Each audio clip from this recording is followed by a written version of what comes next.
j'aimerais faire un gros plan sur l'environnement socio-économique africain. Peut-être pour te mettre sous les yeux quelque chose qui t'échappe, quelque chose que tu n'as pas peut-être remarqué parce qu'il t'a manqué peut-être le recul. C'est pourquoi dans cette vidéo, j'aimerais te proposer 5 bonnes raisons de croire en l'environnement socio-économique africain pour garantir ta réussite financière. Un environnement qui offre un potentiel sans comparaison pour ta création de richesse. Si tu suis cette chaîne, je crois que tu es dans une logique de te bâtir un certain nombre d'actifs, te bâtir financièrement pour pouvoir vivre une vie décente, une vie qui te permet d'être à l'abri du besoin, mais surtout de créer davantage de richesse. Donc, c'est une raison de plus pour prêter une attention particulière à la 4e raison pour laquelle tu as intérêt à entreprendre, à investir en Afrique. C'est une des raisons principales pour lesquelles j'envisage moi-même de mettre en place un certain nombre d'activités pérennes pour créer davantage de richesses et atteindre la vision qui me tient à cœur. Bien entendu, si ce contenu te parle, pour ceux qui sont abonnés à la chaîne, ils connaissent. Donc, sens-toi déjà libre de lâcher un gros pouce bleu. Ça fait toujours plaisir, ça encourage la chaîne, ça m'encourage. Abonne-toi si tu l'as pas encore fait, toi qui viens de découvrir la chaîne, et partage le contenu si tu sens que ça peut inciter un frère, ça peut inspirer une sœur. Je te dis à tout de suite après le générique.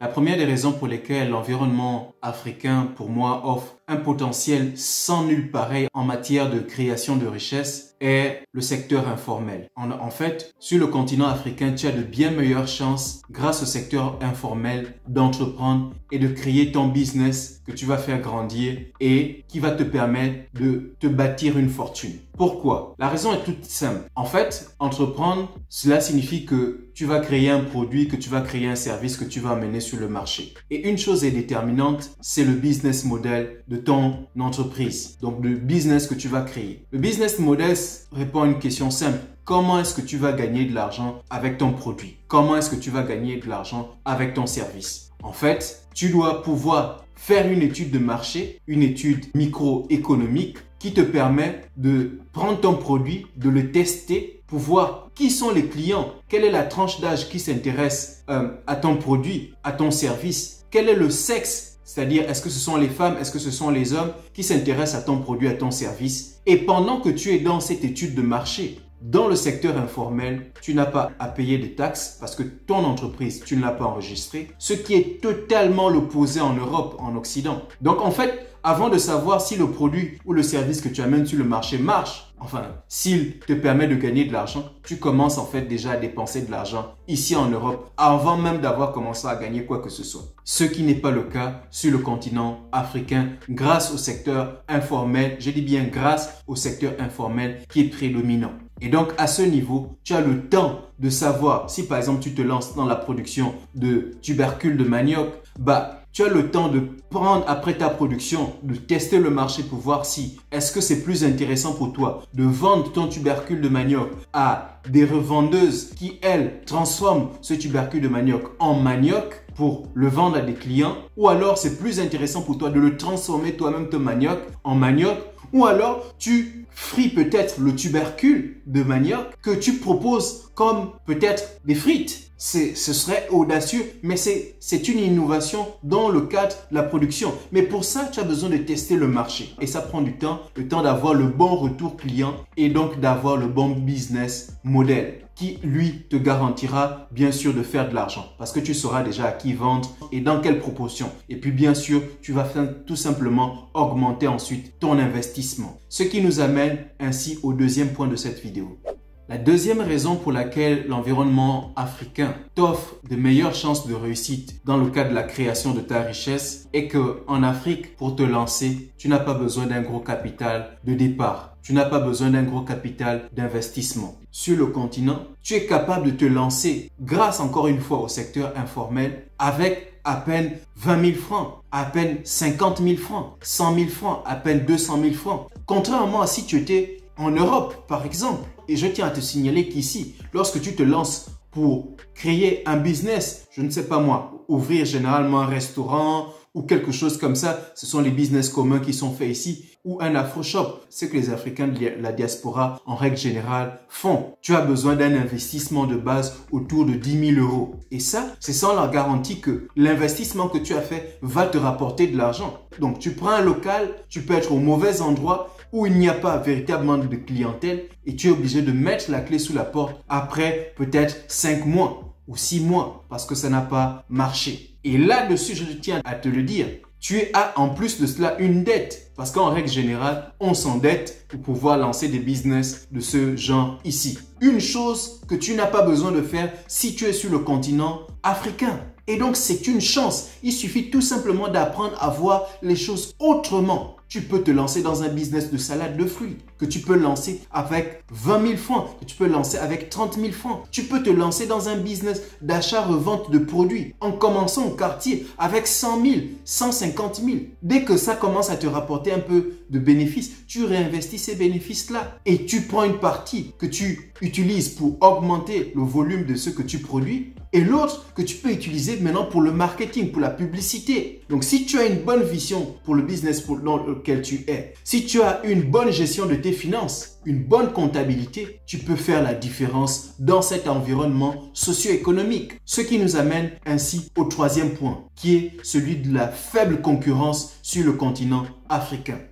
C'est vrai que tout le monde entreprend d'une certaine manière, mais c'est plus du système D que de l'entrepreneuriat, au sens où l'entrepreneuriat, si on fait un petit regard comparatif, ici par exemple, si tu considères le secteur du transport, dans l'entrepreneuriat, ici on a déjà créé des voies ferrées, c'est-à-dire il y a déjà des entrepreneurs qui, en répondant aux appels d'offres de l'État, ont pu construire des voies ferrées. Mais c'est un positionnement que chez nous, on n'a pas encore, puisqu'il n'y a pas de constructeur de voies ferrées. Et ce n'est pas le seul exemple. Les voitures, les appareils électroménagers et tout ce que tu veux. Et même dans le secteur agroalimentaire, il y a déjà des industries de transformation agroalimentaire. Et donc, en fait, l'entrepreneuriat ici est déjà à quelque part beaucoup plus concurrentiel que l'entrepreneuriat sur le continent. Parce que chez nous, il y a encore moins de requins, j'ai envie de dire ça comme ça, dans l'océan. On a encore un niveau où la concurrence est beaucoup moins rude et beaucoup moins intense. Donc, si tu as une vision pour ton business, encore une fois, tu peux élever ton petit business aujourd'hui en commençant petit. Et je pense que je t'ai fait une vidéo sur l'intérêt de commencer petit, c'est-à-dire avec les moyens que tu as dès maintenant et simplement d'avoir une vision. Et donc, en ce sens, le fait d'avoir une faible concurrence sur le continent augmente tes chances de bâtir ta richesse, d'atteindre ton indépendance financière par tes propres moyens. La quatrième des raisons de cette vidéo pour la self-made woman que tu es et le self-made man que tu es. Un thème d'ailleurs que je développerai prochainement sur la chaîne. Encore une fois, tu as une autre raison de rester scotché sur la chaîne et de bien sûr liker les vidéos de la chaîne et de les partager. Donc la quatrième raison pour laquelle c'est plus intéressant pour toi de croire à ton potentiel de réussite sur le continent africain dans le domaine entrepreneurial, c'est tout simplement le positionnement entrepreneurial que tu peux avoir sur le continent africain.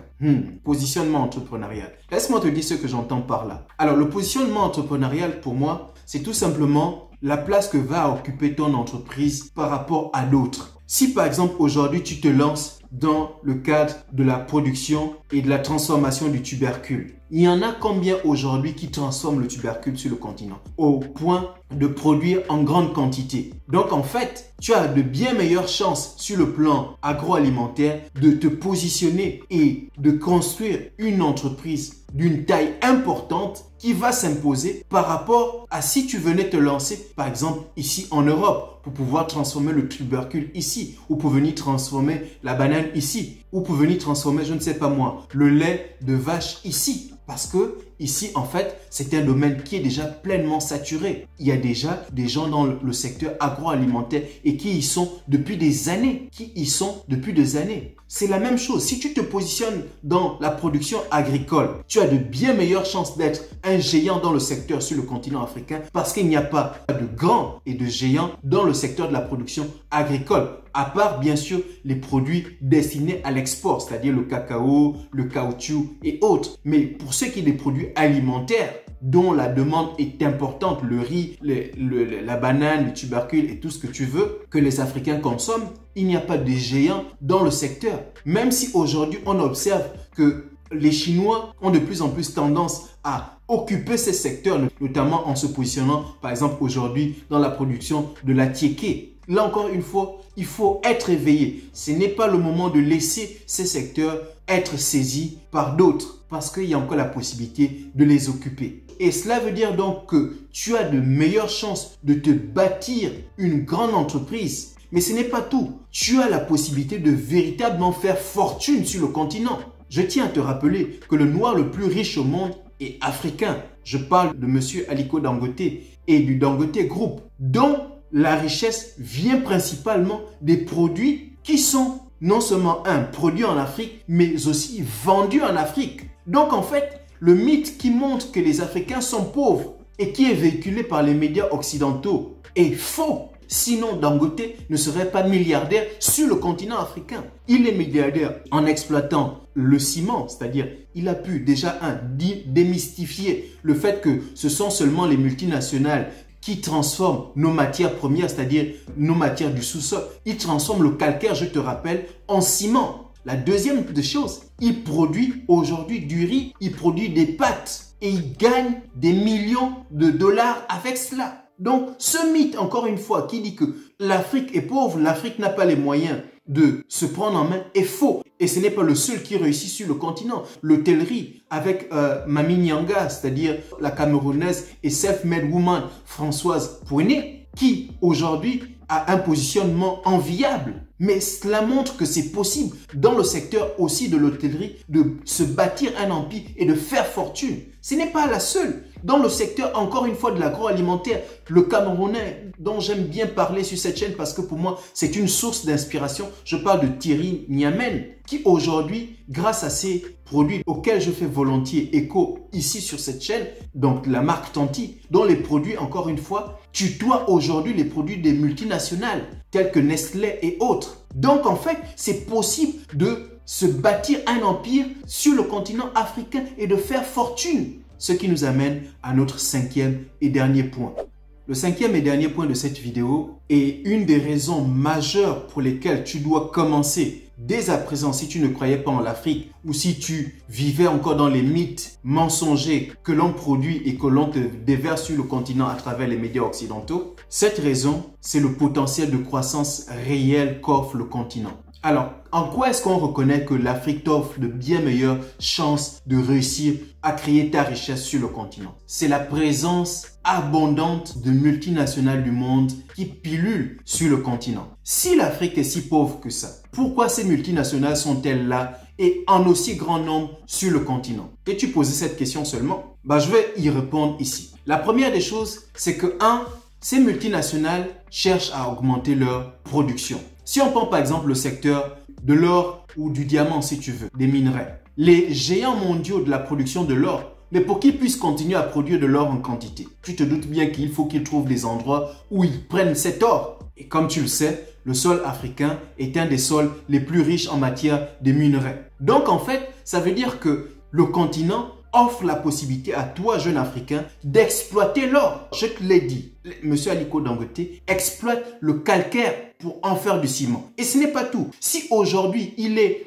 l'Africain qui construit la plus grande raffinerie de pétrole au monde, ça veut dire quoi? Ça veut dire qu'il prend les parts de marché des grands groupes tels que Total et bien d'autres du secteur du pétrole. Donc en fait, c'est possible que toi en tant qu'Africain, tu aies cette aspiration de transformer les matières premières de notre continent, du sol, du sous-sol. C'est pour cette raison que ces multinationales sont aussi là. Donc pour augmenter leur production. Et ça ne s'applique pas qu'aux matières du sous-sol, aussi aux matières du sol. Pourquoi est-ce qu'ils nous demandent de produire du cacao? Pourquoi est-ce qu'ils nous demandent de produire du café? Pourquoi est-ce qu'ils nous demandent de produire de la banane? Mais bien entendu, c'est pour qu'ils puissent prendre ces produits, les transformer et bien sûr les déverser sur le marché occidental, sur le marché européen. Donc en fait, le continent leur permet de sécuriser leur production. Et ça s'applique aussi au domaine des énergies. Aujourd'hui, en Afrique subsaharienne, la plupart des pays européens essaient d'installer des panneaux solaires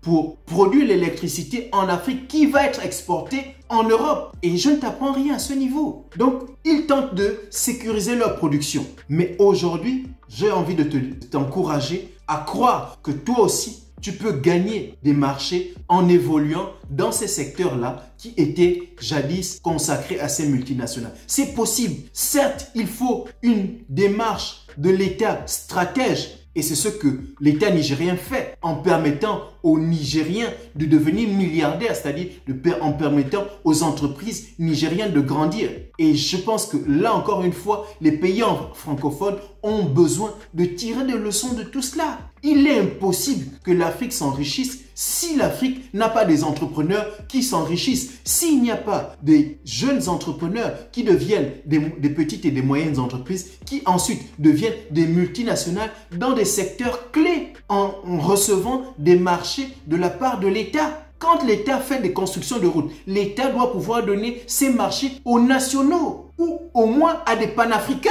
C'est aussi simple que ça. Quand l'État veut faire des chemins de fer, l'État africain doit chercher des Africains dans la diaspora qui ont cette expertise pour venir réaliser cela. Quand l'État veut exploiter des minerais, l'État africain doit chercher des Africains qui sont déjà dans ces secteurs-là, dans des multinationales du monde. La diaspora est là pour ça. La diaspora n'est pas simplement là pour envoyer l'argent au pays. La diaspora est là pour l'expertise. Mais toi, en tant que jeune fille, jeune homme, tu dois prendre conscience de cette réalité par rapport à ton positionnement. Et tu dois avoir des dents longues pour pouvoir réclamer ta part à ce niveau. Le reste du monde ne peut pas dire que l'avenir du monde se trouve en Afrique. Et toi qui es africain, tu ne peux pas ne pas voir ça. Et donc, si tu ne voyais pas ça jusqu'à présent, dès à présent, tu le vois. Et donc, tu dois changer dès à présent ton logiciel mental pour commencer à croire que tu peux créer ta richesse en Afrique. Donc, voici un peu ce que je voulais te partager dans cette vidéo. Si encore une fois le contenu t'a plu, je t'invite à liker la vidéo, à la partager massivement, à t'abonner, à me poser tes questions en commentaire. Et je te dis à très bientôt pour une prochaine vidéo sur la chaîne. Merci encore de m'avoir accordé de ton temps.